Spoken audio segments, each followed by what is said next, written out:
My name is Jared Morgan with Bradshaw & Will. I'm an insurance agent, and we'll be discussing what is fiduciary liability.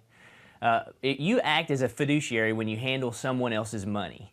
And in most cases, when you're handling someone else's money and you're acting as a fiduciary, you have a requirement by law to act in their best interest.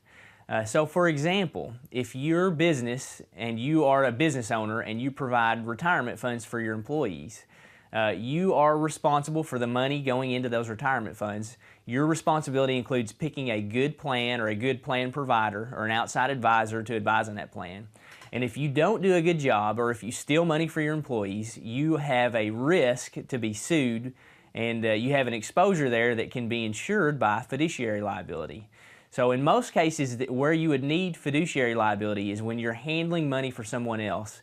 And let's say you're an insurance agent. You can either buy errors and omissions insurance to help with that exposure, or you can have a bond put on you for a lower limit.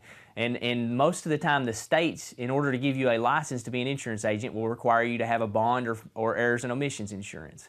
So anytime you are handling someone else's money, you have an exposure for fiduciary liability. You're acting as a fiduciary. And if you don't do a good job with their money or act in their best interest, fiduciary liability is an option you can purchase that will help protect you in that scenario from accusations of not acting in the best interest of the person whose money you're handling. My name is Jared Morgan with Bradshaw & Will, and we've been discussing fiduciary liability. Thanks.